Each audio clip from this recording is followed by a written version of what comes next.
Bizarro on the track.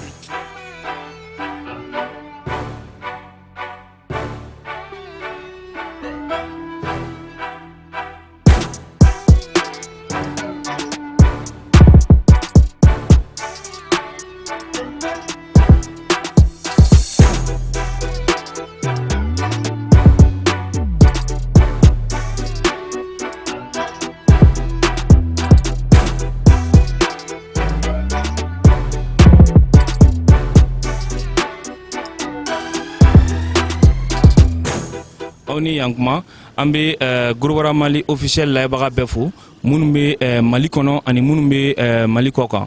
ni anye interview geto kono kenedeka comme nya fo ay tugumna à chaque fois interview kenega am to ka check mabaw de wole bi ani check mabaw do be ñon fe ni mo ba fo ma ko bibliothèque parce que chamundo c'est vrai negata mouvement bi mais ale be fait mun do la a cheka dogo mumba don parce que aya gɛlɛya wagati kɛ a y'a nɔgɔya wagati kɛ mais ɲana an ka se an ka invité ma n bɛ an ka sponsor fo kosɛbɛ n'o ye boisson réacteur ye olu de sɔnna ka da Gurubaraw la ko Gurubaraw kuma o kuma dara aw la malgré tout ça olu bɛ dan na ka an sponsoriser donc an bɛ Ryan fana fo olu mun y'a to fana ka na interview k'u ka yɔrɔ la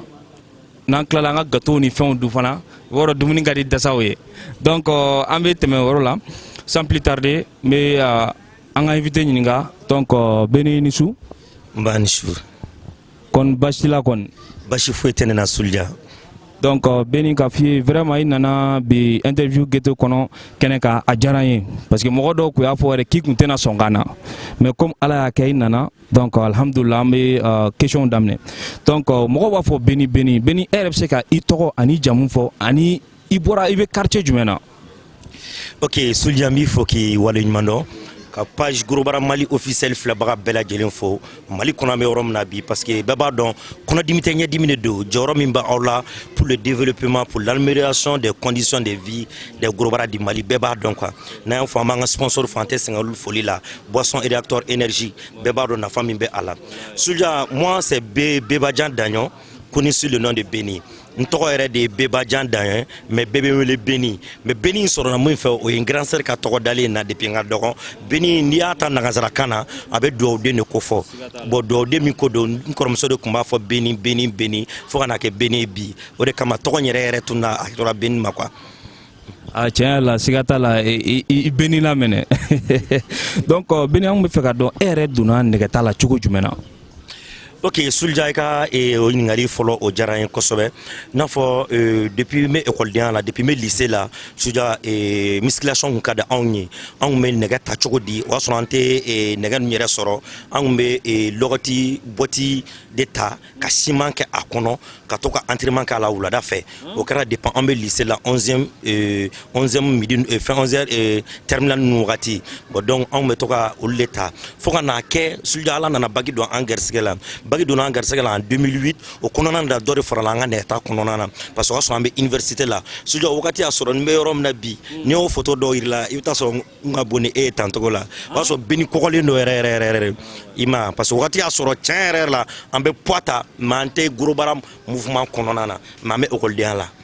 Voilà, donc on est d'habitude à Kadine naturellement en poita parce que nous la milieu mon kono nous y Nyamakoro ni tra Nyamakoro albissa mettre bigger be non mettre bigger mettre bafoloy Nyamakoro sal kono nana on mettre bado ni ko bigger madoro ko Beni ay demsen folo mun entraîner poita la ka dire que au kun trichelte negala mettre bigger OK en kun faut ka tasser tampoma ni tra communiste dro tampo Beni non do ba fama ko Drissa abe e dragon de dala aller en grand frère bae donc aller en mettre fɔlɔ ye nɛgɛta kɔnɔna na voilà o jaabi diyara n ye kosɛbɛ Beni b'a dɔn nɛgɛtala dɔw bɛ yen olu tɛ groupe foyi la u tɛ foyi la mais anw bɛ fɛ ka dɔn e yɛrɛ i donna cogo di mun de la i donna mouvement Gurubara yɛrɛ kɔnɔ fo ka na kɛ groupe mɔgɔba dɔ ye. ok Sulja mi i fo o la n'a fɔ i ye bɔra k'a fɔ cogo min na Soudia après mes études école kɔfɛ donc journaliste kalan ne kun ka di ne ye bon pour que ka kɛ journaliste ye yan nɔ Mali kɔnɔ nɔ f'i ka taa journaliste kalan ne kɛ walasa i ka journaliste carte sɔrɔ mais an y'a ye journaliste sariya tagabolo la maa min bɛ n'i ka licence sɔrɔ université la n'i sera ka san 3 kɛ radio so la tu as le droit d'être un journaliste professionnel ka kɛ n'a fɔ maa minnu tariku ta kɛ université la o de kama après mes études lorsque j'ai eu ma licence seulement mon licence seulement n licence sɔrɔ n taara radio Sewa la maintenant au niveau de la radio Sewa n ka directeur ye ɲininka radio directeur ye ko émission jumɛn ka di ne ye ne ko a ma n ko bon émission sportive de ka di ne ye mais ne bɛ fɛ ka émission sportive kɛ ka sport dɔ kɛ sport min ni mɔgɔw kelen k'u discriminer sport min ni nafa bɛ a la mais mɔgɔw t'a nafa dɔn ni a bɛ se ka nafa la don jamana kɔnɔ mais kumada t'u bolo o sport de modèle tanu de ka di ne ye parce que naturellement à moi a ka di ne ka mɔgɔw ka hakɛ de ɲini ka d'u ma naturellement o kɔma modèle de ka di ne ye bon directement ni n ka directeur ka hakilina change kɔnɔna na n'o ye Banjugu Sangare n b'a fo nin yɔrɔ in na ale ko ko bon Beni comme ale fana bɛ art de kɛ mais ale bɛ close combat de kɛ a ko Beni ko bon kan tɛ bras de fer ta a fɔ tan kan tɛ bras de fer ta parce que n'i y'a ta k'a sport bɛɛ bɛ Mali kɔnɔ nin nɔ musculation kunda bras de fer de tɔgɔ ka bon ka tɛmɛ a caman kan kan tɛ bras de fer ta ne fana ko ok n ko ni bras de fer don n ko ka di ne ye trop n ko Mali bras de fer ko n ko cɛba dɔ bɛ yen nɔ a tɛ se ka taa k'o dan cogo si la n ko o yɛrɛ ye n ka général dɔ ye n ka ɲɛmɔgɔ dɔ don n ko m'a ɲɛfɔ o ɲɛna a ko ok n k'a ɲɛfɔ o ɲɛna o de ye Bɛgɛ Jawara ye Salo ni n b'a fo nin waati in na k'a ka denbaya bɛɛ lajɛlen fo o yɔrɔ bɛɛ n ye Salo wele n ko Bɛgɛ Jawara an bɛ fɛ ka émission sigi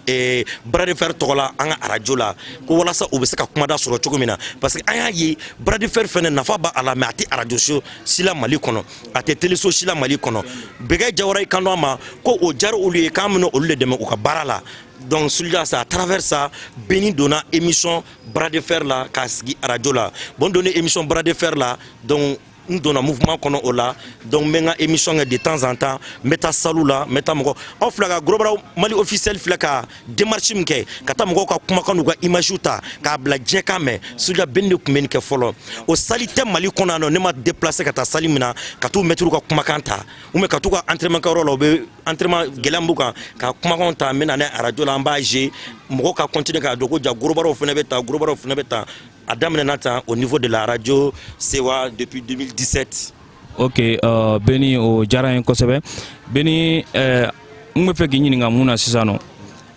o ye a ka groupe de n'o ye GGBM ye mɔgɔw ko mais ɲan'o cɛ ne tun bɛ fɛ k'a dɔn yanni GGBM ka créer e tun bɛ groupe jumɛn la. Soudia, merci beaucoup.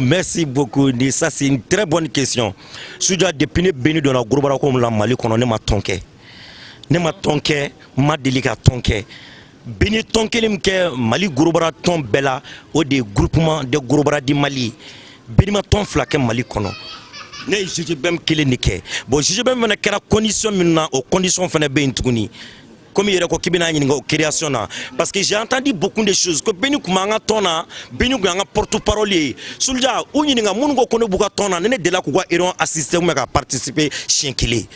Soudia mungo kono kumbuka tona ou nyinga naso ne de la ka déplacer ka to ka iron assister ou meka participer chienkele o mokote ou nyinga naso wa iron do de la ka kenenyana ne tout ka tona ma deli ka tonge Mali kono ne ton kelim que ça c'est le groupement de Gorobara di Mali mais aux conditions fene be dama parce que fenore nana no oye donc on donne la même de question mena bona mais jusqu'à ira mo la Beni ma ton flaquet dans l'histoire de Gorobara di Mali et puis Beni na ton flaquet blé o kono kumata la o jabi diyara n ye mais mɔgɔw tun bɛ ka mun fɔ au juste mɔgɔw ko de aw bɛɛ tun bɛ AGBM de kɔnɔ donc bɛɛ b'a dɔn mɔgɔ caman tɛ fɛn min dɔn GGBM papier bɛ e de tɔgɔ la ko donc a y'a to AGBM kɔnɔ i ye GGBM papier ko bɛɛ ɲɛnabɔ donc i y'a fɔ aw ka fɔra ka bɔ AGBM na o yɔrɔ la i bɛ se ka réponse concrète jumɛn de fɔ mɔgɔw yɔrɔ la. Depuis interview fɔ ne ɲɛna i b'a fɔ ko doni dɔ de tun bɛ Beni kun plus de 5 ans mais a doni bɛ jigin sun na arène kɔnɔna na Soudia.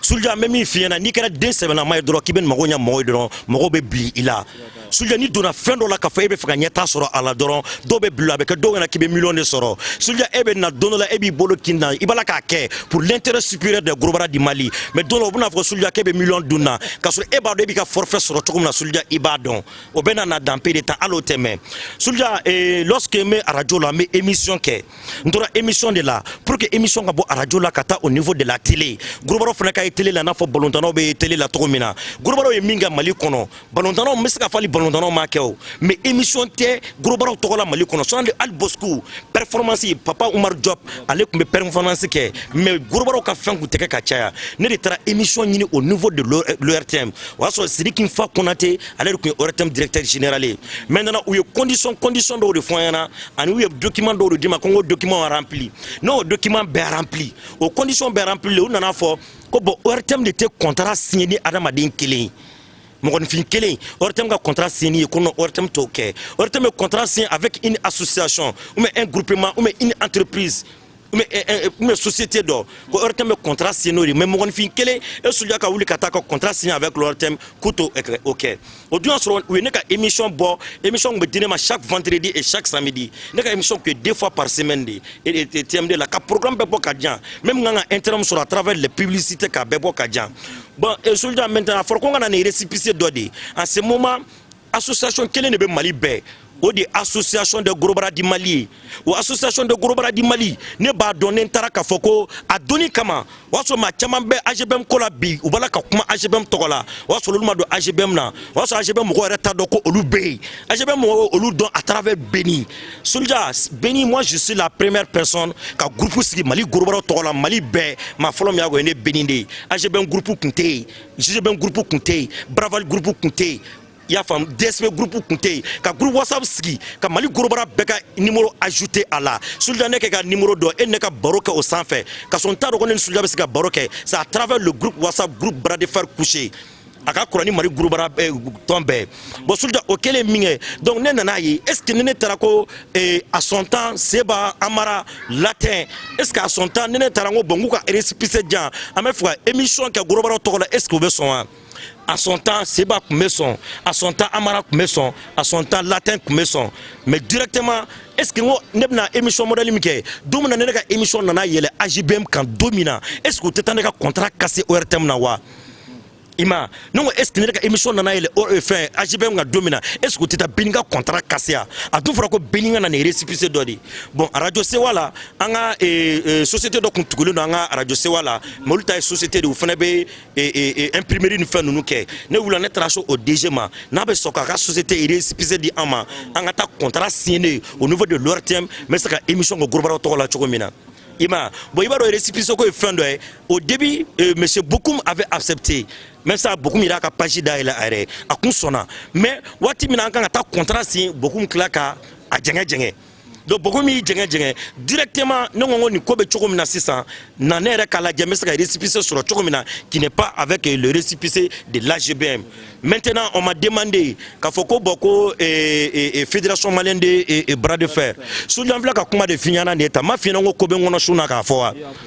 Soulja Barclay avec Begaye Jawara ne bɛ don dasako la don min na ne donna salon de ko Beni don a la mais i b'a kalama don min na ne ko n bɛ taa n ka contrat ko ɲɛnabɔra ORTM na ko Beni bɛna émission daminɛ ko Beni ka na nin récépissé AGBM ka récépissé kɔfɛ ne filɛ ka récépissé de ɲini n yɛrɛ prof gere la k'o de tɔgɔ da groupement des Gorobara du Mali k'a tɔgɔ da ko groupement des Gorobara du Mali mais Soulja a ma dabɔ k'a fɔ ko ka tɔn de sigi a donni kama k'a fɔ ko bon ko ka tɔn dɔ fara ka bɔ tɔn dɔ la mais Beni ka kuma latigɛ tɛ e ko ko i y'a dabɔ i m'a dabɔ ka mɔgɔw fara mais kun jumɛn la kɔfɛ e kelen ka récépissé sɔrɔ aw GGBM ye président sɔrɔ genre a y'a ka bureau créé quoi kun jumɛn na n'o y'a sɔrɔ a dayɛlɛ kun fanba kun tɛ groupe ko de ye ou bien farali ko de ye. Très bien, Soulja, maintenant les question wati mina récépissé sɔrɔ la ça c'était pour l'émission contrat bɛ se ka signé émission na cogo min na bon e ko ko munna u farala ka bɔ ɲɔgɔn na Begaye Jawara salopard le président de Ligue de Bamako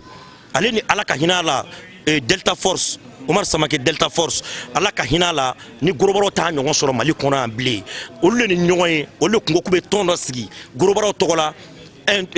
groupement min ni AGBM tɛ kelen ne to ka ton na de olu de bena ka nyon erion ke ka fuku bu ka ton sigi bon lorsque ne nana doron Umar Ba de ko ne ma ko ako binika an mago be récépissé là qui m'a salo bolé ya sisan kan salo fe ka je ka ton sigi association groupe ba dasaw togola salo ni Umar Ba de u ka fena be salo be balolo mais Umar Ba te balolo ima fama on yorande ma chamana fili ko beniye groupe ski beniya ke ay mais beni jongani yoro e fin donc e be fe ka fo ko GGBM dilan na salo no bala non GGBM dilan na salo no tala de salo est à la base. Quand je dis salo est à la base, man fina erion folo min kera ka fo anga groupe do ski salo ni Umar Ba de a erion kewa akera titi bugu de la ya fama bon o min kera non Umar Ba mango bon ni récépissé ko de bawla ne ko ntra récépissé ni nga émission kama ngo récépissé be bon a menimba une semaine ngono récépissé bo ne be saka di awma Europe Umar Ba ko no Umar Ba ni sonjara ay salo wele ko salo ko boka me récépissé sur dans une semaine salo ko ma ko no ko tisaka ke récépissé tisaka bo dans une semaine kono comme ça que tu dis kala erona 500 et ka klaka ne gwelo ko récépissé bo dans une semaine salo ko no ko tisaka ke Umar Ba ko no récépissé bo dans une semaine o récépissé nalé a do Umar Ba ni sonjara ko sebe donc récépissé nalé donc na ka récépissé de tara 600 kuma la mere no ko récépissé de tara 600 ko di Umar Ba ma ale ni salo ima fama bon allez récépissé ni na émission kama netara émission ni et contrat comme ta signé au niveau de l'ORTM en 30 ni ORTM mo mi fo ba dans Soulia beni seganare mais beni segana ne kla katana ORTM mo ya irane na ko fone kata fédération ka cacher récépissé ni ngana ne be fédération ka récépissé bon ni be fédération ka récépissé bon fédération malienne de bras de fer bon ko fo ka irana ou ko ma ko ne sera ka société mais association de récépissé soro mais récépissé do soro le ko fo na ni fédération malienne de bras de fer no ko ne a fam parce que a doni kama Barclay de Konema nta galona la Barclay be balola a Konema ko nga émission ka kolo ani fasaye Soulia la mere fe no ni misa benaw mais bona e biu ko nga émission ka kolo ani fasaye nga coucher bras de fer munu me coucher poite en état ko ngoto nga ka kolo ni fasaye parce que fédération mo de tokola non la net suko ke parce que ne be do groupe ko la domina non me groupe ko hakedi ni nga duma a donné ma bras de fer ko kuma fo ne ma coucher ko kuma fo ja dès lors Barclay a bla kuna ka fa est-ce que Benité faka bras de fer de fin ka coucher de valoriser ka teme bras de fer ka avec salo netendo ko salo la ne ka fembe be fo salo yana waso ortem ye contrat papier mudina na contrat papier beta kata di saloma al programme dira na programme beta kata di saloma mais ne directement ni TMD ortem ko kelenga foko boko ne kana ni fédération a fin Barclay ka kuma jora comme si ça o ne beni kalele so ambe je émission ko ortem na so ambe colonie fasa ka développer coucher boila ne je to ko flane émission ko ortem na contrat signé ka erjanga fembe jan mal chini gorobaro to don benier eyo sacrifice ke Mali gorobaro bede gorobaro ye ka je émission ko parce que fera ko boko na développer coucher développer ko ka colonie face uniquement le bras de fer ni coucher kala bébé fani bari là non bébé ce sont tous des gros bras ou bébé musculation kele ne kononana mais bras de fer folo de nana Mali konani non bon allez folo kana jamana mina la kodon bon ne be do la domina ne ma donani bras de fer koni coucher koyo quoi bon comme ne coucher ko kuma nfo o grâce ne beninga émission dora fo bi parce que ni ko ne ma kone kana ni fédération récépissé ne bo bomi ne tra bega jawra fe nga dessert ne va vient que salo fe nga dessert ne ma récépissé ko ne ma nya soro ne fena jara émission ko maintenant au récépissé groupement de Gorbara di Mali de Taraka di Umar Ba de flaka eron folake avec l'ensemble des Gorbara mo nous sonaka to ko o eron folo de singa on nous kanto ko récépissé la Benito Bala o de flaka en plaire sur mo be borana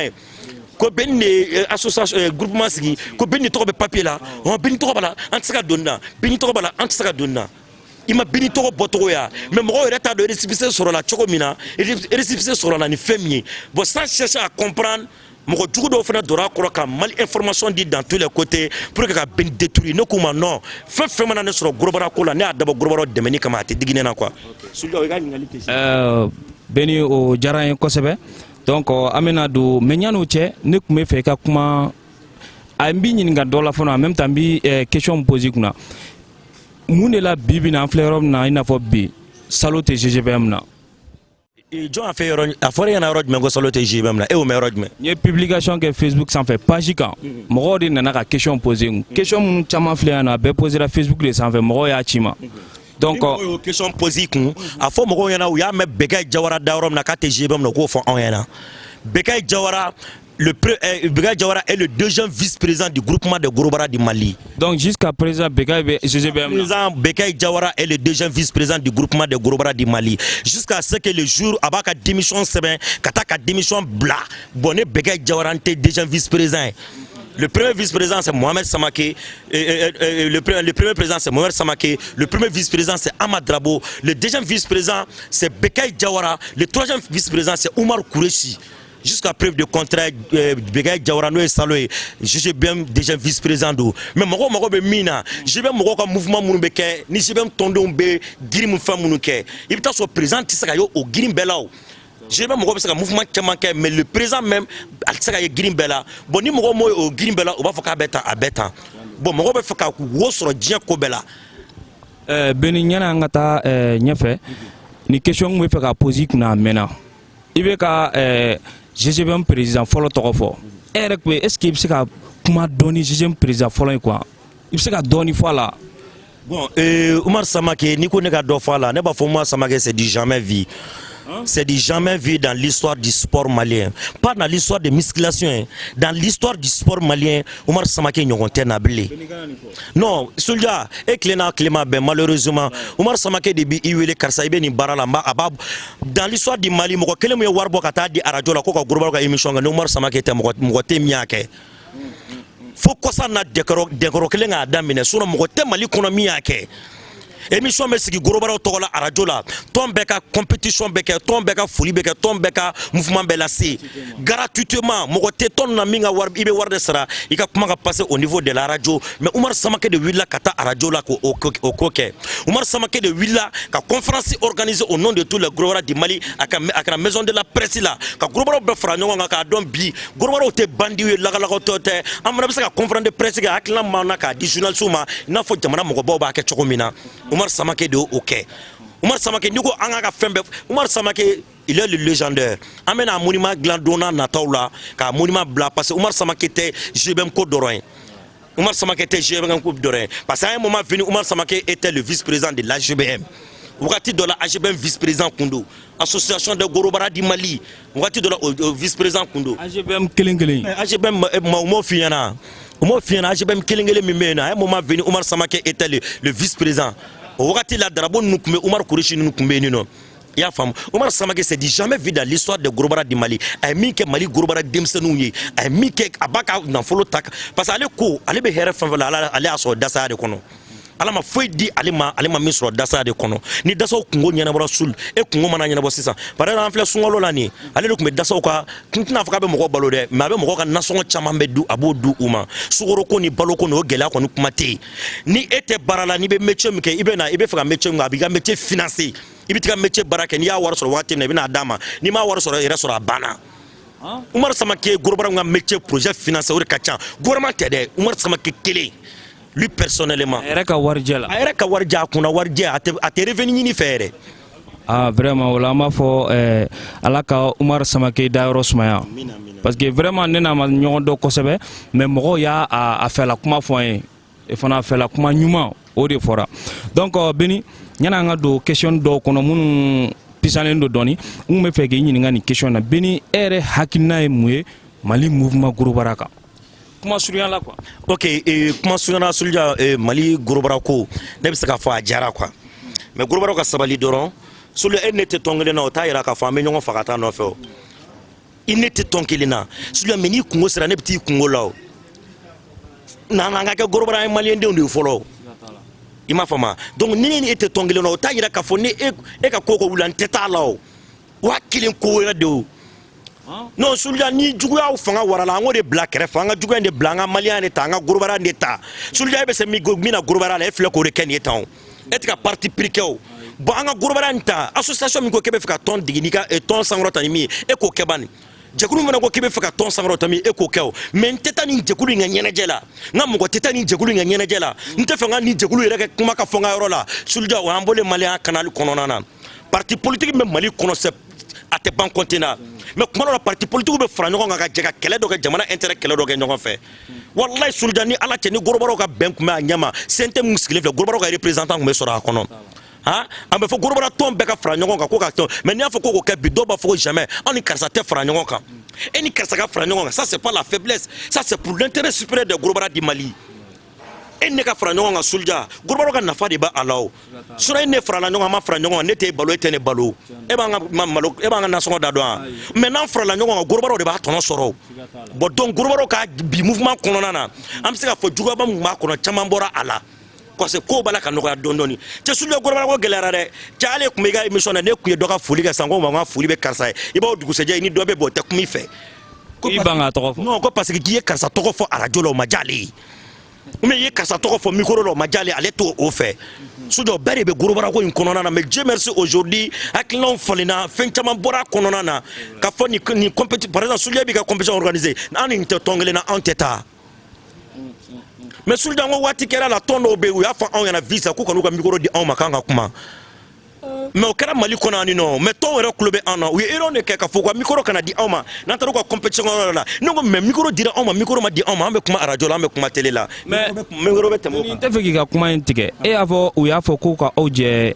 micro la mais o tɔn yɛrɛ sigikun a sigikun de ye ka u ka groupe lataaɲɛ ou bien ka Mali mouvement gorobara lataaɲɛ Souldia revenons un peu en arrière association de gorobara du Mali AGBM ou ka compétition de kɛra stade 26 mars kɔnɔ ces jours là ne Beni taara mais ɲa ne ka taa k'u ye erreur de kɛ erreur kɔnɔna na ko u y'u ka animateurs choisi k'u ka animateurs kɛ Souldia ne ma f'i ɲɛna gorobaraw ka animation a droit d'auteur bɛ ne de bolo Mali kɔnɔ yan Souldia AGBM min y'o kɛ ne de y'a compétition k'a fɔ radio ni télé la u ma dɔrɔmɛ kelen di ne ma a la ma dɔrɔmɛ kelen ɲini a la mais Souldia an taara compétition kelen kɔnɔ u ka vice président Tidiane Maïga zone Tidjo Tidiane Maïga de ne kunbɛ 26 mars an kɔnɔna na pavillon kɔnɔna na k'a fɔ Beni i bɛ hakɛ to mais i kɔni bɛ se ka na compétition lajɛ mais anw bɛnna kan k'a fɔ ko bon bi animation ko k'a to Amara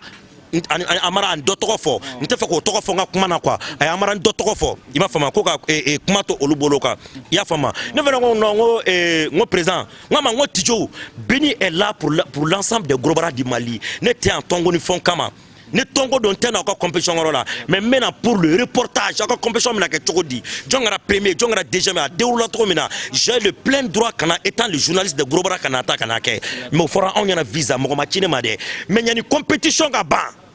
ɲani compétition ka ban k'Ekuta ye mɔgɔw fara ɲɔgɔn kan a don officier bɛ yen ko a ye micro di Beni ma diyagoya mais u tulo bɛ n na o Souldia n ko non k'a ye micro di Beni ma u ko k'Ekuta ma micro tɛ di Beni ma sabula an ye erreur kɛ di micro kana di Beni ma mais u donna 26 mars kɔnɔna na u caman ba les têtes de l'AGBM u donna kɔnɔna na u ye ɲɔgɔn ye finalement u nana ne sigilen sɔrɔ ne ko ne ta tɛ micro ko ye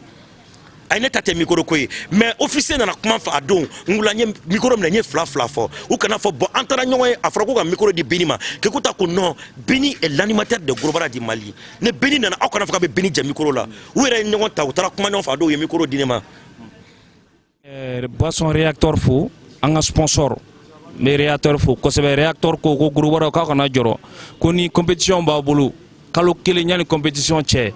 a ye taa papier déposer réacteur la n'a y'a déposé ni compétition u b'a lajɛ aw ni mun ka kan u bɛ boisson d'aw ma u bɛ t-shirt d'aw ma u bɛ casquette d'aw ma wa ni wari ni mun fana ka kan u b'o fana ta k'a d'a ma réacteur ko k'ale bɛ yan tasaw bɛɛ de kama wa hali Beni n'Ala sɔnna i fana réacteur bɛ sɔn ka t'i ka émission sponsorisé donc Beni an bɛ don kow la joona i b'a dɔn su bɛ ka ko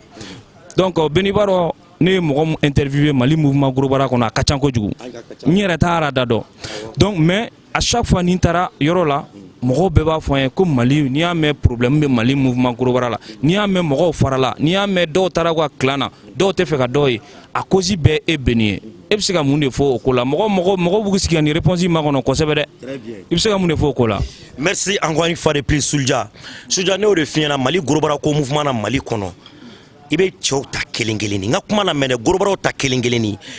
i ka mɔgɔw ta kelen kelen ko Beni ye min kɛ gorobara ko la Mali kɔnɔ i ye min kɛ gorobara ko la Mali kɔnɔ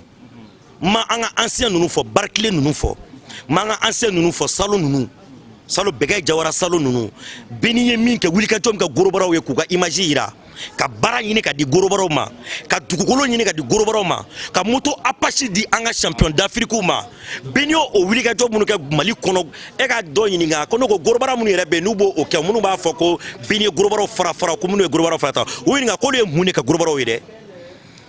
Soulja ko ɲininka ko ye mun kelen pe de kɛ gorobaraw ye gorobaraw ka hakɛ ka ɲini ka d'u ma o ye mun de kɛ gorobaraw ye walasa gorobaraw ka baarako ka ɲɛnabɔ o de ye mun de kɛ gorobaraw ye walasa gorobaraw ka bɔ hami na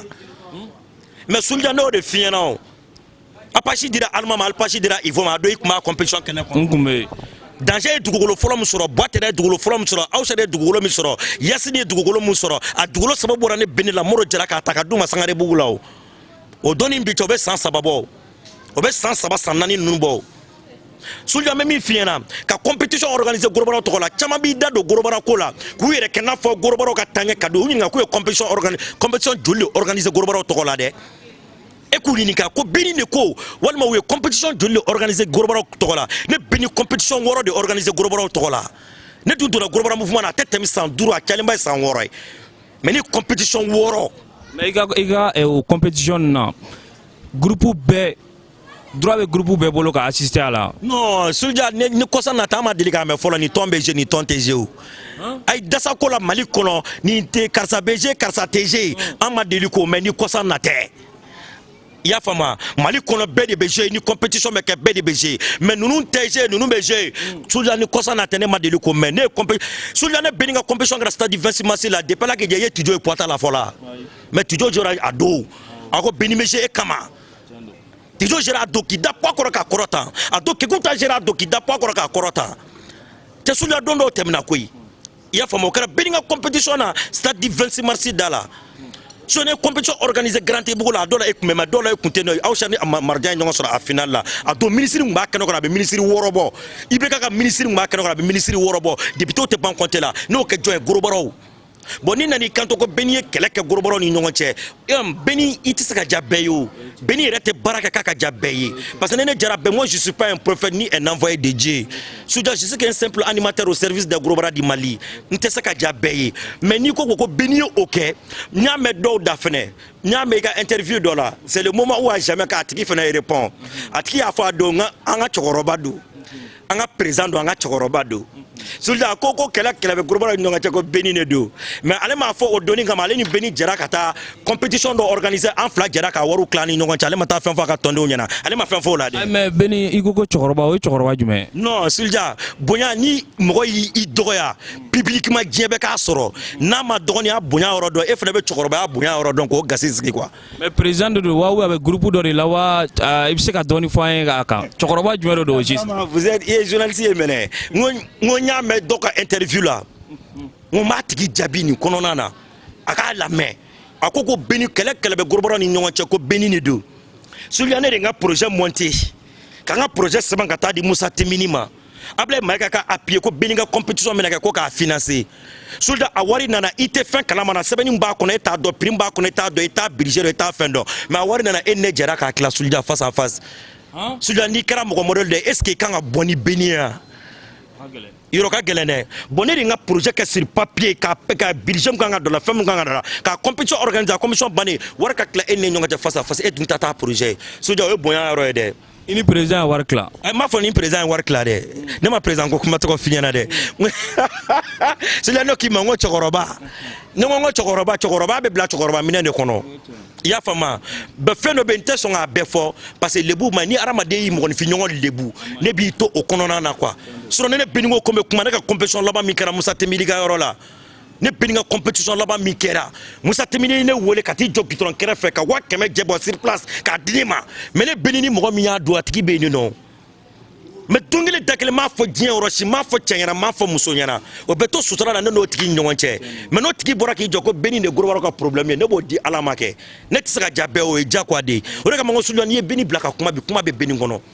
ok Beni o réponse diyara n ye an b'i fo o la kosɛbɛ e fana ye i ma sɔn ka tɔgɔ fɔ kɛ vraiment a ka ɲi n bɛ fɛ k'i piéger mais i y'a kɛ cogo min na vraiment o de y'a solution ɲɛnama ye donc Beni sisan nɔ n bɛ fɛ ka i ɲininka question mun na mɔgɔ caman ma nin faamuya mɔgɔw ko Beni e ye politicien de wa i ye faamaw ka nami de wa i ye mun de ye au juste ko parce que à chaque fois u b'i ye dɔw ko k'i ye Soma dɔw ko k'i ye Mori ye donc an tun bɛ fɛ k'a dɔn e bɛ k'i dogo gorobaraya kɔfɛ de k'i ka manifestation ninnu kɛ wa ou bien i ye politicien de à part réponse jɛlen fɔ an ye an ka dɔn au juste Beni yɛrɛ ye mun ye. Ok, Soulja, on ingali jarane. Soulja, né malien tout court. Moi, je suis un malien tout court. J'ai le plein droit de faire tout ce que je veux dans le cadre de la démocratie, dans le cadre du respect des lois de notre chère patrie. Feu betani jamana sharia e Soulja ne be barako o konona de la. Ka fo benimeta beka to beki ta fo idama. Ne be ta fo ka manière là, beka benimere ka manière là. Mais beni era bado ale malien dindi. Malien den toni hakem kaka beni era no hake kaka. Malien den toni baloli kanga beni fana ni baloli kaka. Ima famu. Mais beni iga kuma tigala tigɛ problème mi baro mouvement groupera kono groupera kilimana fem ke ano groupera bɛɛ de bɛ bugɔ ni bere kelen donc mɔgɔw bɛ groupera dɔ u bi ye mouvement dɔ kɔnɔ olu yɛrɛ b'a dɔn olu bɛ tila ka taa dɔgɔya a kama donc n'i b'o sira kan est ce que i t'a fɔ mɔgɔw ye mɔgɔw k'a dɔn k'a fɔ vraiment i tɛ ka grouperaw représenter i tɛ ka kuma grouperaw ye nin yɔrɔ la i bɛ ka kuma politique de kan i n'a fɔ misala jumɛn de bɛ se ka dɔ fɛn ne ɲɛna ko beni delila ka taa yɔrɔ dɔ la ko ka taa kuma grouperaw tɔgɔ la i bɛ se k'o i n'a fɔ Timbeli ka minɛli mɔgɔw ye i taara manifestation kɛyɔrɔ la donc a don mɔgɔ caman y'i lagosi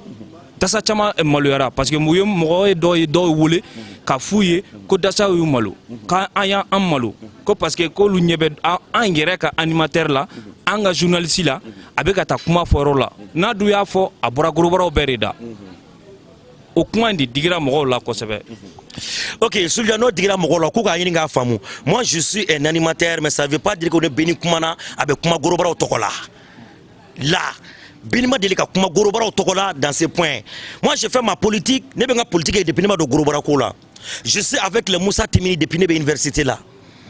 Depuis ma classe école la. Ani Moussa Timini bɛ baara kɛ ɲɔgɔn fɛ, an n'u bɛ mouvement caman kɛ ɲɔgɔn fɛ depuis an bɛ université la. Bon, kɔfɛ gorobara ko de nana don a la. Bon, ni ne par exemple bi aujourd'hui même je me profite de l'occasion a ti ka question kan. Par exemple ne bɛ décor fɛ yan bi. Ni ko ko Beni bɛ décor fɛ k'a bɛ gorobaraw tɔgɔ la mais o ye kɛlɛ ko kuma di. C'est comme Nene bɔra sisan Nene taara yɔrɔ dɔ la u b'a fɔ ko Beni bɛ gorobaraw tɔgɔ la yan nin nɔ. Non. Un animateur de gorobara ça ne veut pas dire qu'il bɛ taa baara kɛ baara wɛrɛ kɛ ka t'i dayirimɛ ɲini fɛn wɛrɛ la ka fɔ i bɛ gorobaraw tɔgɔ la non a n'o cɛ ka jan. Mais ni mɔgɔw bɛ fɛ k'i lagosi mais i ko ne ma fina Soulja i tɛ se ka diya bɛɛ ye et puis ne yɛrɛ t'a ɲini ne ka diya bɛɛ ye i m'a faamu bon donc ni mɔgɔ bɛ fɛ k'i lagosi tɔgɔ bɛɛ la u b'a fɔ k'i ka kuma karisa ninnu tɔgɔ la sinon mɔgɔ tɛ min bɛ se ka jira k'a fɔ i taara bɔ papier dɔ kan mais i taara bɔ document dɔ kan ko Beni nana ko ka kuma an ka tɔn tɔgɔ la i b'a la ka Moussa Timini minɛ don min fɔ j'étais sorti comme un membre du mouvement IBK Kanu j'étais là comme un membre de Anga Bɛn Moussa Timini ka mouvement ban bɛ Mali kɔnɔ ne de y'a président Sangarebugu la Karib Keita ka mouvement ban bɛ ko mouvement Anga Bɛn ne de y'a président ba Sangarebugu la i y'a faamu ɔ bon ni coup d'état kɛra ne bɔra o la ka kuma ni gorobaraw ko o la sisan i yɛrɛ ɲuman na ni gorobaraw dɔw ko ne b'a la ka kuma n'olu tɔgɔ ye u ka d'u kunna ne tɛ ka kuma n'olu tɔgɔ ye j'étais là-bas en tant que le représentant de Anga Bɛn en tant que le représentant gorobara dɔw ye n ka Mali kɔnɔ ne ye gorobara dɔ wele ka taa n'i bɛ kuma gorobaraw tɔgɔ la au moins il faut te faire accompagner par quelques gorobara la n'i bɛ kuma gorobaraw tɔgɔ la i jija gorobara dɔw ka tugu i nɔfɛ donc ça veut dire ne man ka baara wɛrɛ kɛ diɲɛ kɔnɔ ko gorobaraw ka image bɛ ne kan non je suis un animateur de gorobara en dehors de ça Beni balo tɔgɔ dɔw fana bɛ yen ça n'a rien à voir avec la gorobara. Beni o réponse faamuyara kosɛbɛ Beni i b'a dɔn i bɛ GGBM kɔnɔ n bɛ fɛ ka i ɲininka nin na ma se ka mɔgɔ sɔrɔ n delila ka président ɲininka a la mais n bɛna e de ɲininka a la sisan mais GGBM yɛrɛ a créera kun jumɛn de la. Bon, à son temps, ala ka hinɛ Umaru Ba la ale ni Bɛkɛ Jawara ko ka dasa tɔn dɔ sigi dasa tɔn bɛ kɛ sababu ye ka dasaw ka hakɛ ɲini ka di u ma o hakɛ ɲinini kɔnɔna na ka baara de ɲini ka di u ma mais u ka slogan ye jumɛn ko dasaw kana t'u bolo jan faamaw ye dasaw kana t'u bolo jan politique mɔgɔw ye ko ne dasa n'aw taara bolo jan politique mɔgɔw ye n'u ye fanga sɔrɔ u b'aw lafili dasa tɛ min kɔ mais ni min yɛlɛnna sanfɛ o bɛ ɲinɛ an ka dasaw kɔ Umaru Ba de ko a tɛ sɔn o ma mais Umaru Ba ko k'ale tɛ sɔn ma miliyɔn 8 min di ko k'a di gorobaraw ma AGBM mɔgɔw y'a minɛ ka GGBM t'a bila ka na Umaru Ba ma sɔn k'i tɛgɛ don a kɔrɔ AGBM y'a minɛ k'a tila Mali gorobara bɛɛ ni ɲɔgɔn cɛ mais AGBM y'a tila dɛ u kelen m'a minɛ dɛ u y'a tila bɛɛ k'i ta minɛ walahi bila Umaru Ba ma sɔn ka taa minɛ hali sini a ma wari minɛ non Umaru Ba ma taa minɛ mais Umaru Ba non a ma taa minɛ attends non hali sini a ma minɛ o y'a talen kojugu GGBM mɔgɔ dɔw de tila k'a fɔ Umaru Ba nin wari in bilala ka na dasa AGBM y'a ta sɔrɔ Baravalide y'a ta sɔrɔ tɔn bɛɛ y'a ta sɔrɔ ne e y'i ban k'a minɛ o ma ɲi dɛ Umaru Ba ko bon a bɛ se ka taa minɛ mais ne Umaru Ba bolo tɛ don a kɔrɔ sabula n'an y'an tɛgɛ don politique mɔgɔw ka wari kɔrɔ o y'an bilala u ka jɔ kɔnɔ n'an tɛ se ka ban u ta ma fo ka dugukolo meleke mais bilahi lezi walahi au coffre de Moroka sur le Katamine. Mais nous donnons Marba Bolo d'Orakor, mais pourtant, en réalité, il avait refusé. Marba Kokale Bolo. Nacha, oui, parti politique, Bioro, Anisaba. Plus de 63 partis politiques au présent Sigili. Ou non, Marba Sigi, Béni Sigi. Quand on veut faire du fait. Marba Konokante faut faire, Bara de Goro Mode Kadi Auni. Mais la sécurité, on a de sécurité, la Marba Ben Jonai. Marba de Ofa, Kana Hotel Radisson. Ala Kahina, avec Tien Sobian, Galoso. Vraiment an bɛ foli kɛ Umaru ye an b'a fɔ Ala ka a dayɔrɔ sumaya Beni i b'a dɔn wagati dɔ la a kɛra kɔsani na aw kun taara an ka karamɔgɔ fɛ yen n'o ye Mamoudou Diko ye donc aw taara yen nɔ bɛɛ y'a ye a interview kɛra cogo min na gorobaraw bɛɛ gosira bere kelen na hali ne yɛrɛ mun sigilen filɛ ɲɛkɔrɔ a don ne bɛ ka tɛmɛ yɔrɔ la gɛrɛn dɔ la mɔgɔw bɛ ka kuma u bɛ ka yɛlɛ donc anw bɛ fɛ k'a dɔn kun jumɛn kelen aw taara Mamoudou Diko fɛ kun jumɛn kelen et fana problème fana min ye aw ka groupe tɔgɔ groupement de gorobara du Mali donc mɔgɔw mana o ye dɔrɔn bolo Mali gorobara bɛɛ de kun don parce que dɔw t'a dɔn ko groupe bɛ yen association bɛ yen foyi foyi donc est ce que i bɛ se ka walawalali kɛ mɔgɔw ka se k'a faamuya fana kun jumɛn yɛrɛ aw taara. Ok, Soulja, question il y en a trop parce qu'il va y avoir chaman fort au là, nous de fort baby ta fort idama, mais j'ai même tenu bara bara mako parce que j'ai même tara bara donc comme gros bara bébé minanao. Là, j'ai même tenu j'ai même barama, qu'on nous tara bara donc comme mali gros bara bébé minanao. J'ai même récipicé de babolo. Baravali a récipicé de Baravali Bolo. AGBM récipicé de AGBM Bolo. L'AGBM parle au nom de l'AGBM. JGBM parle au nom de JGBM. Baravali parle au nom de Baravali. Mais ni do ko JGBM tara barado ko dasa bem malola abeta. O be JGBM naka mogo de mon. O JGBM naka mogo de. Bon en présent Mohamed Samake na mba fo nyoro la ka wale nyumando an amadarabo ambu be fo nyoro la. Présent nana ko boko jamana be choko mina bi. A kada le dasa ofuna ka do négociation na o négociation jume kele ban ko moko pa on ke kele kelaw de moko ban ke barbar de don on la kata kele bala tasma mena le jamana kono kama na wuli to teta kan on gros baraw dan politique moko te nyon kelew ou be do de bla dollar et de la politique moko manteli nga nyon koro to ko madala ou be do de bla kata do agresser jone be bla kata do agresser ou be on gros baraw de sarkato ke ko bo o le ke kele kan ko ma amnya be kele na tola anga wuli anga do anga fama ko kata delili ke Mohamed Samake de nana hakil nay iya famu bon donc an wuli la antara rendez-vous ta avec imam Mamoudou Diko anga chokoroba ne be kuma roro ne be Mamoudou Diko fa anga chokoroba de do bila antara fen do mina wula watan jere takadi ne benima fa bi tega dans ne kana aka salon kono c'était un mercredi ah non c'était un lundi a wula fa bi tega dans ne kana aya keto Soulja ay 50 000 dinema il était très content ako dun mena kadanye na kana me eron ke semasi bureau la mena ja me eron ke ale re kaso an nga chokoroba do ante fa ka déplacer kada nga na eron ka kaso kono ko jama kada ka nga wole kana ayra côté ko jama kada nga wole kana ko me ka be fenfo gorobara maka be lakale a fotani ni ya dalala kana seso chokoroba de ko kale be fenfo gorobara maka be lakale ko abarka ala ka barka kire kale kunta do dien kono ko gorobara be ka hakilina soro kana kele banque kuda do jamana marali ko la ko mamunu jatelen do bandu ni déléguant ye ko ka fo ko na kele banque ka barka ala e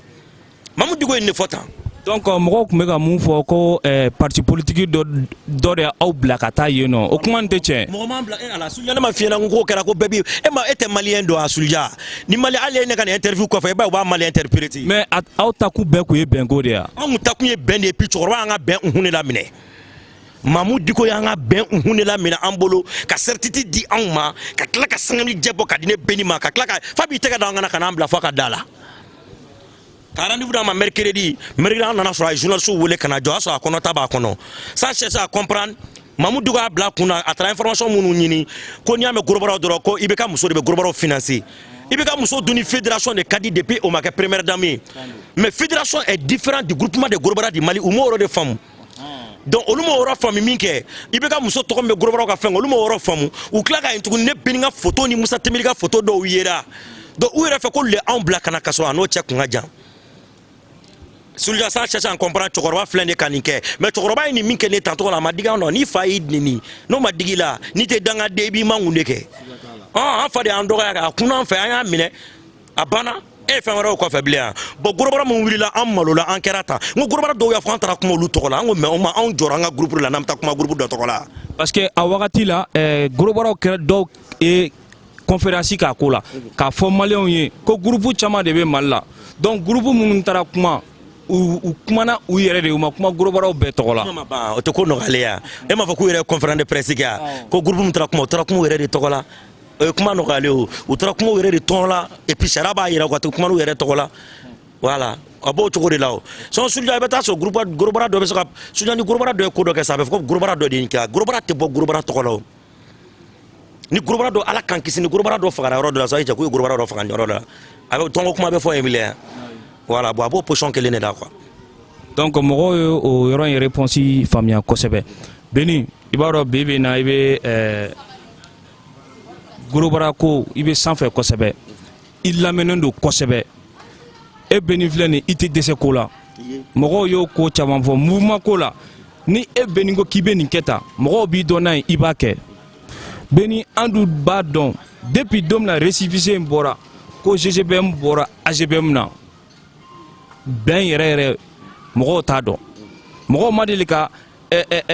Kekuta ani Mohamed Samake u sigilen compétition kɛ yɔrɔ la mɔgɔw ɲɛna a ma deli k'a ye ko fila sigilen filɛ nin ye e dun Beni filɛ nin e bɛ nin mɔgɔ fila bɛɛ dɔn i ni mɔgɔ fila bɛɛ jɛra e bɛ se ka mun de kɛ ou bien bɛ se ka mun de fɔ bi an layɛbagaw ye ka f'u ye ko furukufuruku mun bɛ mouvement gorobaraw cɛ e Beni bɛ se ka ban ou bien kɛlɛ de bɛ e arrangé wa Beni Sunjata ka ɲininkali diyara n ye Kekuta y'an ka président ye Mohamed y'an ka président ye i bɛ Kekuta ni Mohamed de sigiyɔrɔ la ne b'u bɛɛ tanu cogo kelen na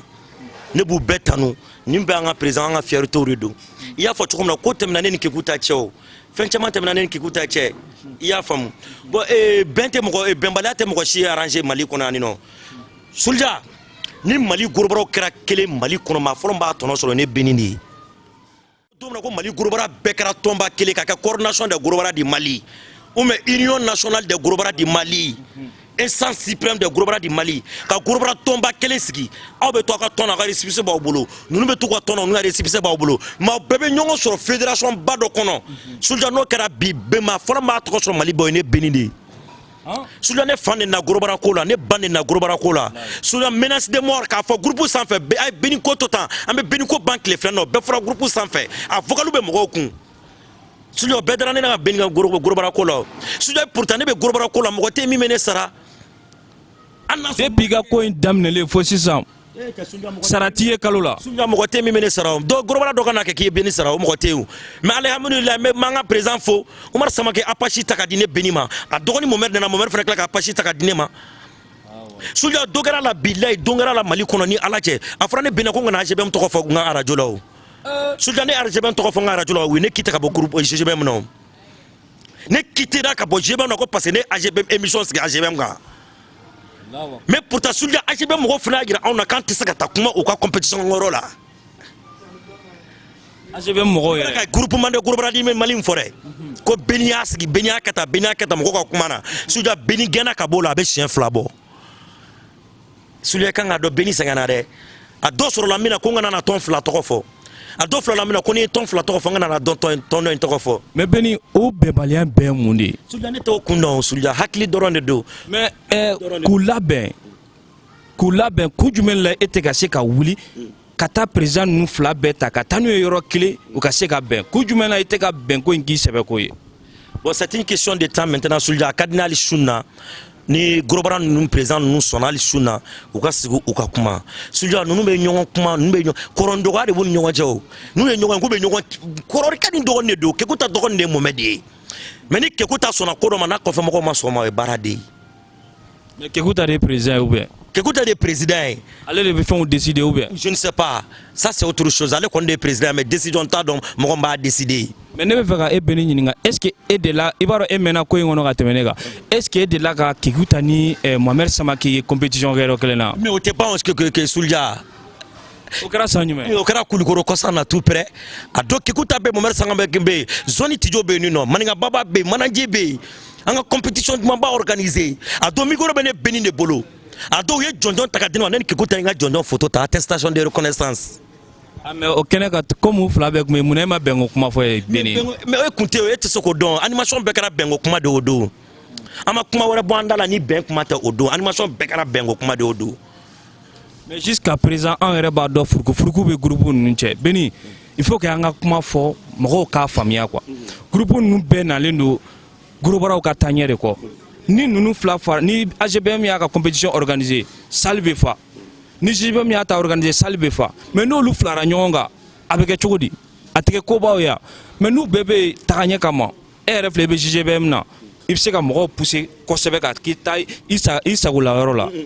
mais kun jumɛn la i tɛ se ka bɛnko in kɛ i sɛbɛ parce que i b'a dɔn Beni ne yɛrɛ de fɔ n ko ne ka rêve yɛrɛ ye mun ye ne bɛ ka nin ko bɛɛ kɛ ni ne diɲɛ don o don ne ye Kekuta ale ni Mohamed Samake ka ɲɔgɔn fo k'u tɛgɛ di ɲɔgɔn ma ka fɔ mɔgɔw ye ayi bɛn sira. bon bɛn sira la sisan f'an ka ɲɔgɔn sira bɔ bɛn bɛna cogo di n'aw bɛ gɛrɛ ɲɔgɔn na mais Sulja n'aw tɛ gɛrɛ ɲɔgɔn na aw bɛ fɛn bɛɛ miiri ni ɲɔgɔn ye Sulja e tɛ gɛrɛ na n tɛ gɛrɛ na an bɛ fɛn bɛɛ miiri ɲɔgɔn ye surtout Sulja ne ka ɲɛnajɛ bɛ kɛ ne bɛ invité e tɛ na Sulja ne ka ɲɛnajɛ bɛ kɛ ne ne invité e tɛ na Sulja o bɛn nati ma di dɛ bon ni ne ka ɲɛnajɛ bɛ kɛ ne bɛ e invité ka taa bonya de ma kɛnɛ kɔnɔ Sulja e fana ka ɲɛnajɛ bɛ kɛ ne bɛ e invité ka taa bonya de bɛ kɛnɛ kɔnɔ Sulja nafigiden si k'i da don aw ni ɲɔgɔn cɛ o la nafigiden fɛn mana wuli o bɛ malo mais Sulja ni ɲɛnajɛ ninnu bɛ kɛ i bɛ taa sɔrɔ dɔ tɛ dɔ invité n bɛ taa sɔrɔ hali ni dɔ ye dɔ invité ba cɛ Sulja kuma man ɲi dɛ Sulja n ko walahi hali k'a fɔ dɔ karisa bɛ nin tɔn na nin joueur nin bɛ nin tɔn na wagati kɛra ni Ala cɛ u b'u discriminer mais Sulja kuma de man ɲi bilahi ne ma f'i ɲɛna ni AGBM ka compétition dɔ tɛ k'a fɔ ko bɔn ko nin compétition na karisa ni karisa tɛ jouer ne Beni ma deli k'a mɛn fɔlɔ wa. i y'a kuma fɔ. non ne m'a mɛn n'i y'a mɛn n b'a f'i ɲɛna ma deli k'a mɛn de i ma par exemple ni AGBM ka ɲɛnajɛ bɛ sisan carte d'invitation de bɛ dilan bi la an b'a di 50 ma 50 bɛ taa n'a ye bon ni AGBM yɛrɛ ka ɲɛnajɛ dɔ bɛ k'u ka carte d'invitation bila ka na n'olu y'o kɛ tan sisan bɛn bɛ na ni ɲɔgɔn cɛ en tant que ala Sulja olu ko dasa ka intérêt AGBM ko dasa ka intérêt Barafali ko dasa ka intérêt mais mun na an tɛ taa ɲɔgɔn kun ka sɔrɔ ni ɲɔgɔn ka denkulu bɛ n kan an bɛ t'o la an bɛ taa ɲɔgɔn ka mariage kɛ très bien an bɛ taa ɲɔgɔn ka mariage kɛ an bɛ taa ɲɔgɔn ka denkulu kɛ an ka banniw mana daminɛ an bɛ taa ɲɔgɔn ka bannikɛyɔrɔ la mais pour quelle raison an bɛ dasa ka hakɛ mun nɔfɛ an t'o kɛ an tun b'a dɔn n'an m'a bɛn état ta fɛn k'an ye fo ka diɲɛ wuli n'an m'a bɛn état tɛ baara di dasaw ma fo ka diɲɛ wuli an bɛ statut min na k'a di statut particulier min na ka di gorobaraw ma n'an m'a bɛn état t'a kɛ fo ka diɲɛ wuli parce que an bɛ yɔrɔ min na bi hali gouvernement b'a dɔn ko bɛnbaliya bɛ dasaw ni ɲɔgɔn cɛ Sulja yɛrɛ bɛ bɔ état ɲɛmɔgɔ jamana ɲɛmɔgɔ dɔ fɛ yen sisan e bɛ bɔ o fɛ yen o kɔfɛ dasa dɔ bɛ na nin tɛ foyi hali nin tɛ tɔn kelen na e cɛ Sulja kuma ma ɲi dɛ Sulja dasa dɔw farala ɲɔgɔn kan ka taa Musa Temini fɛ yen nɔ ka taa diɲɛ kan bɛ fɔ Musa Temini ɲɛna Musa Temini ko ne n'aw bɛ ɲɔgɔn dɔn a mɛnna mais ka ne don dasa ko la ne Beni de y'a kɛ u bɛ cɛ 60 bɔ bilayi Beni bɛ ta Musa ko n'i ye nin bɛɛ farala ɲɔgɔn kan ka na fɔ ko Beni bɛ ta Beni don aw dɔgɔnin jugunin fitinin de Beni tɛ foyi y'aw dɔgɔnin fitinin kɔ et puis a tila bɛ kɔkɔlen ka tɛmɛ Beni kan mais Beni ne da don gorobara ko la ka gorobara compétition fɛn organiser ne Musa ye mais Beni ne fɛ ka mun dɔn donc à partir de ce soir bɛn in bɛna k'i ka plan na wa parce que m'o fɔ mun na kɔsani na ma nin kuma yɛrɛ fɔ groupe sanfɛ dɔ kun ye n wele k'ale bɛ fɛ ka bɛn kɛ Kekuta ni Mohamed Samake cɛ donc a ye n wele ka kuma fɔ a ye n ko vraiment initiative ka ɲi a ko k'a ye rendez-vous ta Kekuta bolo a ye rendez-vous ta Mohamed Samake bolo a ye restaurant fɔ donc a don selen a ye weleli kɛ Mohamed Samake ko problème t'ale ka fan fɛ donc a ye Kekuta wele a ka fɔ la mɔgɔw ka fɔ la ko Kekuta ka mɔgɔw ko Kekuta tɛ taa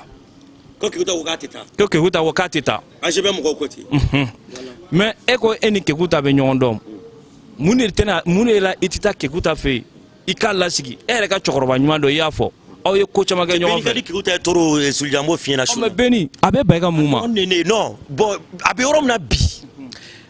na bi ne ni Kekuta ye ko dɔw kɛ ka sɔrɔ AGBM ko tɛ o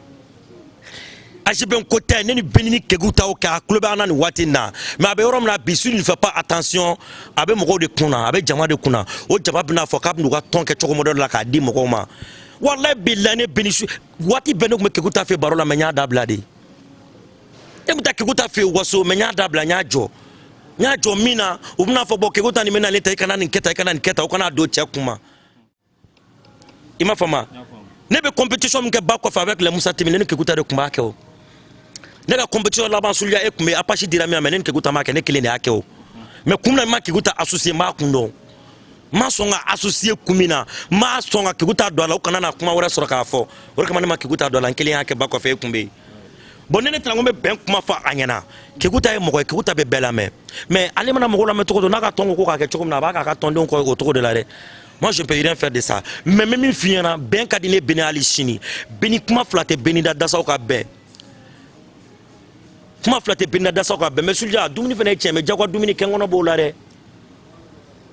da kuma flatte beni da dasa ka be na kadine mo u ka be wa fo ko beni Soudia beni fli krefe Soudia ni dasa ka be manine ni ala tene be dasa do to fara jolan ta fo ni dasa ka be manine ne be dasa do ka compétition ro la nteta do ta la Soudia dasa do inga Mali kono ki de la ka beni wuli ki ka compétition be ko ne bana kata dasa do inga Mali kono ki ka compétition do be ko ne bana ka compétition to ko fo radio la wa ko na jebe ngo compétition do be ne bu dinge wallahi billahi na jebe compétition ne be ne bu wole fo da ba do cher la beni mala ka an wole wala so AGBM kelen wala so be saka na émission radio la to ko mina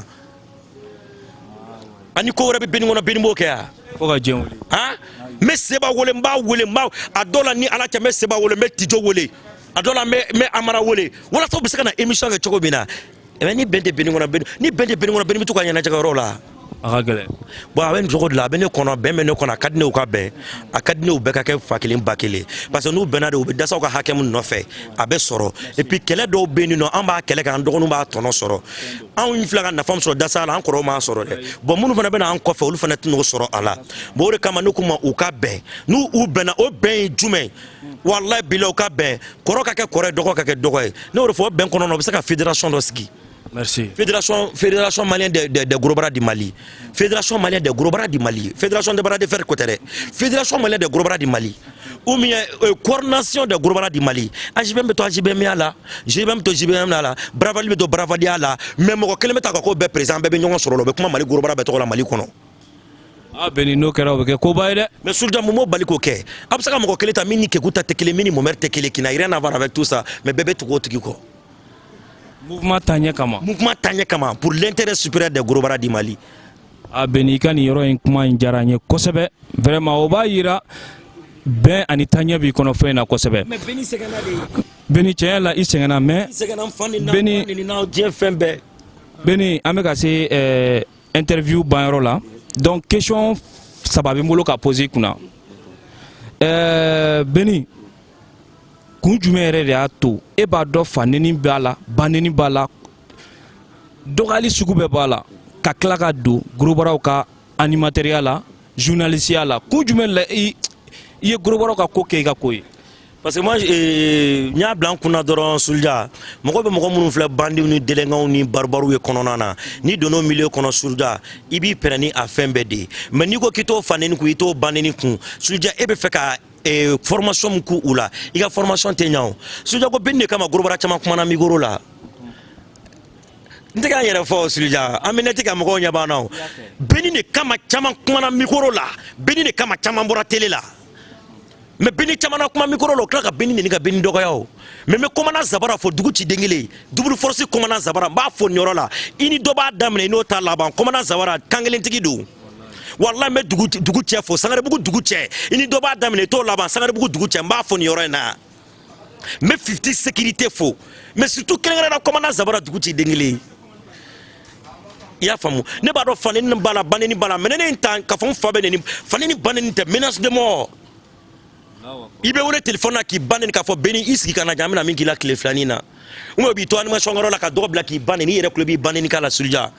mais ni ko kito lu kun Soudia be fait ka formation mu ku formation une mec da ça Soudia ne ma fina que c'est le bien qui neutralise le mal ya wallahi e slogan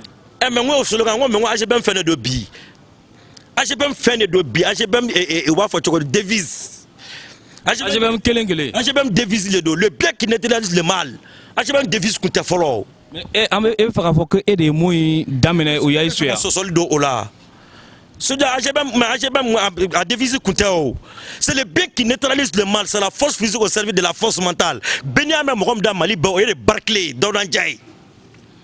Barclay de Konema ko Béni être un gros bras, c'est le bien qui neutralise le mal. C'est-à-dire Dieu que Allah est fangadi mogodo ma ou be baraka nu hakilina de mais bu fangi ka mogojugu ka mogojugu ta fakade ka mogojugu neutraliser ka mogojugu jugu imbola ka mogojugu ma jugu do ala ka arama de nyuma sigida la abe forma le bien qui neutralise le mal. Neutralisation ne ka tigi jugu yelema ka bo kojugu kono ka bla konuma ngono. Iba fama. Autrement dit, la force physique au service de la force mentale. Allah est tout du fanga di ma mebe baraka ni hakil nandi. Ok, o jara ye kosebe Béni. Donc avant dernière question, Béni ere hakil na ye mouye Mali Fédération de bras de fer kola. Ibaro akuma kacha à chaque fois moko be wuli ka révolter, à chaque fois moko be wuli ka foko Mali Fédération beta ere se ka munde fo Mali Fédération kola. En même temps fana non so ik me se ki ka kuma ka lama fo jama be micro mine ko fo. Ok, Soulja Ami Foki Wale Nyumandon, vraiment ça a été un plaisir pour moi et Mali Fédération Malienne de bras de fer Sanji Goro Washite donc quoi Adjari Amadjaye Begay Jawara Adjorobe Mali bras de fer Koina ya fama Begay Besaka Koko ya iedi mais anga jegamo ango to bozo bolo ya famu anga dabaglanto numu bolo niko kuma be anga kuma to Yassine musokora jama de Soulja ani Béni Goro ko kuma anga to olu bolo ya famu mais bras de fer ko la ka Begay black refa kanu kana ko bras de fer ko abe jenge de kele te fanga ta nyana bo Begay ti se belaw ay mogo muri famu ni salo to fodro ye ko ka sabe san karsanye ama be dumuni ngabe ale do ma Begay da de ma mais mi me se mina ango fasa ni alache Begay Jawara a joro be bras de fer ko la et par système ba la a projet ba bolo a programme ba bolo. Et puis toujours il fait des créations mais que ça va be dasa onati mais mouye dasa ko revendication oreille ça c'est pas la faute de la fédération malienne de bras de fer seulement il faut que moko informer ola fédération chama me ko primum balanendo ou ko fin chama balanendo au niveau du ministère des sports ou era kata ko ta information ni non ministère d'aile no bela jeleu a fin chama prim ko ni fin chama balanendo au niveau du ministère des sports ya fama mais au benata vraiment pour fédération y ko do foro ko évolution to etumo ko licence ka nga goroboro la merci ou ko licence ke goroboro la na foro ke goroboro papier était là hein bras de fer champion d'Afrique papier même est là. Ils ne sont pas licenciés ou licenciés ou là, mais je sais qu'avec le temps, ça va venir petit à petit. Au fil que la Ligue des Bamako, qui a fait renouveler, qui a fait un de faire fédération, qui a fait un boulot quoi. C'est très bien. Dans les jours à venir, mais c'est pas du tout globalement. Mais celui-là, il y a mandi dowi. Parce que do fona taille droit ka foko begay de bekonyama. Ndere ke bisa minga no kesa ko fara kansa. Hein? Ne benga kuvenga sur la fédération ma diliga dorome kelen dine mani wanante chiengeliu. Ko Béni tranga ko itranga ni mashoka wanan ne dirane ma. Mais ne amengo Coupe d'Afrique kana ngodo ya fona na ko 4 millions de dirane Béni kelema. Aha, ko ka photo no rodoro ko 4 millions de dirane ma. Mais Begay Jawara fo ale de ne do commissionna. Begay Jawara ne takane ton commissionna. Fédération Coupe d'Afrique ngara kana do commissionna. Mais amane ta au nom de groupement de Grobara di man ayene ta kon l'animateur de Grobara. Je lui remercie parce qu'il a fait don il a bouillon la segment oye. Grâce à lui ne donne commission qu'on a. On se dans la commission qu'on a amené crédit somme sur ko do an do fa be digi do la kan 4 millions d'ou. Ay ama 4 millions d'ou maintenant on y a so ko nous me awo ambe bela jele foka bela jele wale mandon ka page Grobara Mali officiel faut bien qui connecter à 100 fait. Vraiment moi quand même fin de donner donc mener plus de 5 ans. Mais à donner du bi quoi parce que chama béni fo mal information fin chama mais aujourd'hui Dieu merci mais tu n'es pas obligé à aimer Béni, personne n'est obligé à aimer Béni. Tu peux pas être sollicité par tout le monde bon ni nous be Béni fait alhamdoulillah nous te Béni fait quoi bloquer no joro be Béni nga villa yame bon Soulja ande be rona sansa Grobara shigi wala ne Béni nga sababu ka Grobara shigi ne ta barala sansa ou be décor ga rolo club na dema atikulo do muso flabe do bolo muso kelme do bolo mo ko shigi ou sera ka tani pour sous sera me dominer ko bi mais Soulja drome kelen te no ñu wonche ka fo ko nu sera ka ko be drome kelen dirma o te no ñu wonche Grobara mo ko sheki abe demba atigi mais ko imana ke choko ko do be nyay bolo ko do te nyay bolo ni yoro mu manya Béni bolo ame jamu corriger ñongo fait au fil du temps mais angana Béni hayi o kama ko fanga Béni diliti na Béni diliti abe do bo fanga la sa Béni be obede kama maintenant e Béni ko bola peu doka ngoko kuma la se do bola ko keleke deuna Soulja mbi foki wala demando amanga boson rédacteur mo ko fo vraiment merci beaucoup pour l'interview a jara ko jugu Donc an b'an balimakɛ bɛɛ ni fo vraiment bɛɛ ni i ni ce i ni baraji question minnu posera i y'a a caman répond ka ɲa vraiment an b'i fo o la kosɛbɛ an b'i fo fana i ye fɛn o fɛn kɛ Mali mouvement Gorobara ye vraiment ni cɛ in a kan ka fo vraiment chapeau kan ka fɔ a ye donc an tɛ ɲina an b'an ka boisson réacteur fana fo kosɛbɛ vraiment an bɛ boisson in fo boisson min y'a to bibi in na an bɛ ka layɛ ni ɲɛ wɛrɛ ye boisson min y'a to bibi in na an ka compétition bɛ k'an bolo compétition ba ye vraiment an bɛ réacteur fo n bɛ Zolprod fo ale de bɛ caméra kɔfɛ n bɛ n balimakɛ Umar Jawara fo ale de bɛ kɛ directive la ale ni de bɛ kɛ yɔrɔ bɛɛ la vraiment n b'u bɛɛ fo mɔgɔ minnu bɛ Mali kɔnɔ o mɔgɔ minnu bɛ Mali kɔ kan o b'aw bɛɛ fo a ye continuer a ka interview ninnu partager a ye continuer a ka page in kuma fɔ mɔgɔw ye donc wassalam. Merci beaucoup Soulja.